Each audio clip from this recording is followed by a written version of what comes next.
other night, but I was at the movies and saw the trailer for the first time during previews in a movie theater, and so I was experiencing all of those things, and it was washing over me, and it was just this kind of magic moment of taking it in, and then the trailer ends, and this lady next to me who was alone said to no one in particular, she goes, "Well, I wouldn't see that for $1 million." Just to nobody. You're part of a Superman movie. I mean, these are massive. I want to know what your first reaction was when you were cast and you found out what your life was going to be like working on this film. When I got the call that I was playing Kat, I was just ecstatic because I had researched Kat a little bit and knew about her backstory, and she is so iconic and she is so special that it was a dream. A lot of the story where you all take place at the Daily Planet. Mm-hmm. So I want to know about the cool props. When I'm watching this movie, I'm thinking, man, they had to have some really. I see the grin over there, Jimmy Olsen. But he was in prop hell, right? Because he had so many props that he had to carry with him into our spaceship and all of. So he was in prop hell. Like, oh my God, you know. But I had a blast. First of all, the word that comes to mind is festive.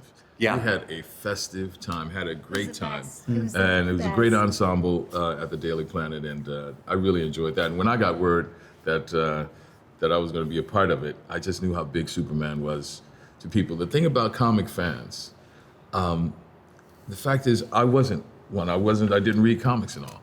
But the joy that they have for the world is infectious. Yeah. And you go, man, I want to catch that. I want to get what they have. And that's the thing that drew me in. So I was real happy and honored to be a part of it. Same question for you, and I want to know more about the props. Now that he's opened up the can of worms about prop hell, I mean, look, Jimmy Olsen is a big name in these stories. You're him in the film. Yeah.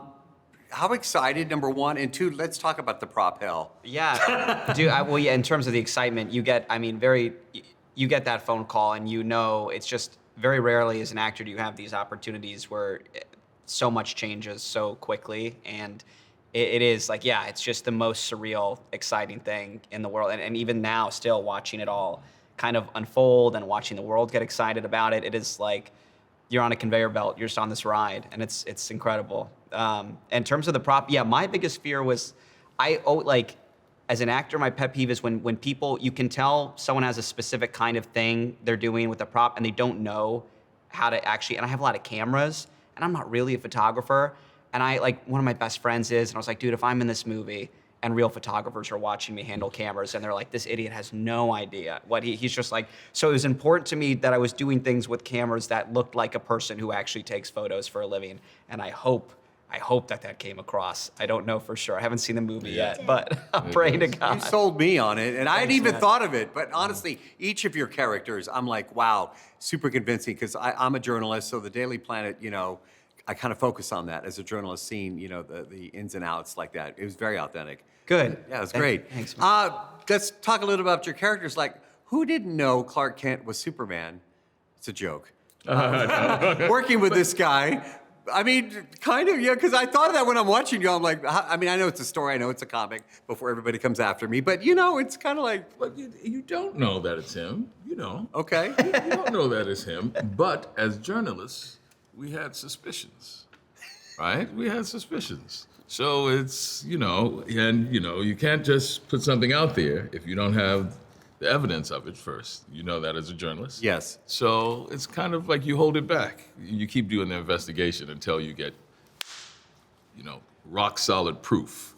And then you can come out. Thank you for going along with that question. When I wrote it last time, like, I hope they get it. I hope they understand it. Yeah, actually, I have my suspicions the whole time. The whole time.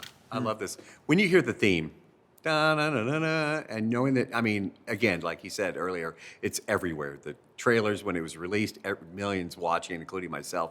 When you hear, I'm getting chills. I'm not even in the movie. Yeah. But what do you feel? It feels so surreal that we got to be a part of this. I feel so much gratitude. Same question for you. The theme is an immediate reaction. That sense of optimism, as she was talking about, the sense of hope, a sense of pride of being a part of something like this. And the other thing for me It's a generational thing. I feel as though the lead rock guitar has been taken out of music, right? And when I heard it with this version, I'm like, finally, kids are gonna get to hear what it's like to have a lead guitar. It's really out there. So when I heard it with this lead rock guitar sound, it brought me to tears. I was like, finally, somebody putting it out there. It was great.